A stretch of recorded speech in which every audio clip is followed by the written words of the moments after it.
Douce comme le mois de mai, c'était le slogan marketing de Marlboro en 1953 et à l'époque, la marque s'adressait exclusivement à des femmes.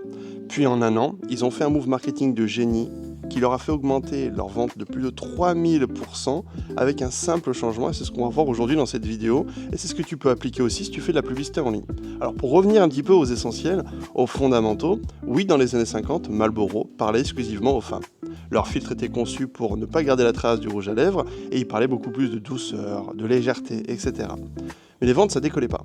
Ils avaient, je crois, 1% des parts de marché, puis décident de confier du coup leur marque, leur stratégie à un publicitaire de Chicago, c'est Leo Burnett, et sa simple réponse a été un cow-boy, un putain de cow-boy. Et donc ils ont changé toute l'égérie de la marque avec un homme qui travaille dehors, avec les mains abîmées, chapeau, cheval, bon tu connais le cliché classique du cow-boy, et ce qui se passa fut démentiel. 1955, soit un an plus tard, 3000% de vente, et Marlboro devient la 4e marque de cigarettes la plus vendue des États-Unis. Et pourquoi je te raconte ça? Parce que quand tu fais du marketing, on nous a toujours appris l'inverse. Quand tu vends un produit, tu dois représenter ta cible, à travers ce produit, ou du moins à travers une personne, un acteur qui illustre et qui est dans la même situation que ta cible. D'accord? Et Marlboro a fait complètement l'inverse et c'est la raison pour laquelle ça a fonctionné. La seule chose qu'ils ont changé, c'est le personnage. Ils n'ont pas changé de paquet, ils n'ont pas changé de goût de cigarette ou quoi que ce soit. Ça a suffi pour faire basculer leurs produits. Ils sont passés d'une égérie plutôt féminine à ultra masculine, virile ou quoi que ce soit. Le sens d'un produit ne vient pas d'un produit. Il vient de qui est en train de l'utiliser. Et la personne n'achète pas un paquet de cigarettes, elle achète la personne qu'elle va devenir en fumant cette cigarette. Parce que pour rappel, on est dans les années 50, donc le petit cow-boy avec les Indiens, c'est bien avant ça. Et donc la cible qui était finalement des hommes de bureau, globalement arrivait à se projeter car ils avaient en tête cette image de l'américain fort, viril, solide pour sa famille, qui était le cow-boy. Et maintenant parlons de toi et des publicités. Pourquoi pendant un moment, en France, tous les mecs qui faisaient de la publicité, c'était des gars clichés, Dubaï, Lamborghini, penthouse avec de l'argent claqué partout, etc. etc. Parce qu'ils représentaient la situation désirée de leur cible. Et donc c'est extrêmement fort, les gens se projettent, tu vois, genre si le marketeur en qui j'ai confiance à ce mode de vie-là, le mode de vie que je rêve, ça montre que je peux aussi avoir la même chose en bossant avec lui. Et c'est très très fort, beaucoup plus fort.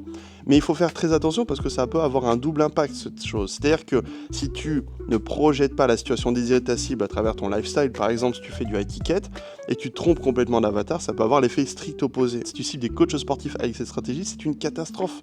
Parce que eux, ils accordent du crédit à des pairs, à des gens qui ont été comme eux. Donc des gars qui vont à la salle, qui poussent, qui ont des performances, qui ont des clients, de la stabilité, qui peuvent voyager. Tu vois, un coach sportif va se projeter d'autant plus dans un profil plutôt digital, nomade, fitness, influenceur, que dans un énième coach de Dubaï ou quoi que ce soit. Et pour les commerces, les SaaS, peu importe le produit que tu vends, le service, c'est la même chose. Quand tu crées tes statiques, tes UGC, tes créatifs de manière générale, demande-toi ce que ton produit permet de faire ressortir en termes d'identité chez ta cible. Pourquoi, à ton avis, des personnes qui touchent moins de 2 000 € par mois achètent chaque année le nouvel iPhone? Pourquoi des personnes qui n'ont même pas spécifiquement de quoi se nourrir et ne gagnent pas d'argent font des crédits pour acheter des autos à 45 000 €, 50 000 et plus?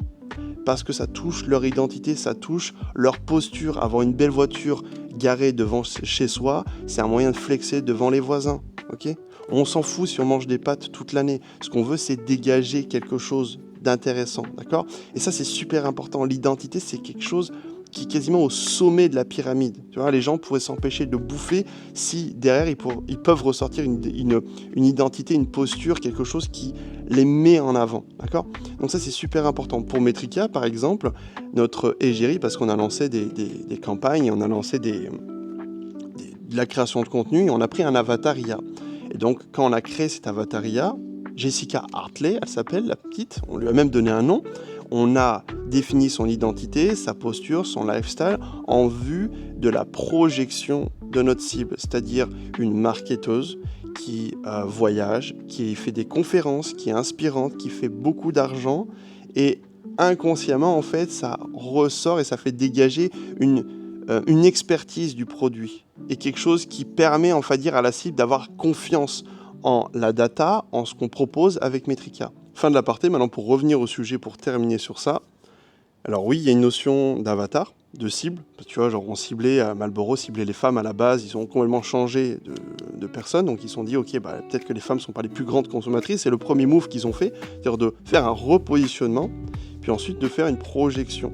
Et si ton business il galère et que tes publicités décollent pas en ce moment et que tu as des coûts par lead qui sont pas encore hyper intéressants et des coûts par achat aussi, c'est peut-être parce que tu n'as pas utilisé ça, tu ne parles pas peut-être à la bonne personne et tu n'as pas la bonne projection. Donc essaye de changer ça cette semaine et tu me diras ce que ça a donné. Je te souhaite une bonne journée, essaye de changer déjà ça cette semaine, réfléchir un petit peu comment tu pourrais orienter la chose et puis tu me diras comment ça s'est passé.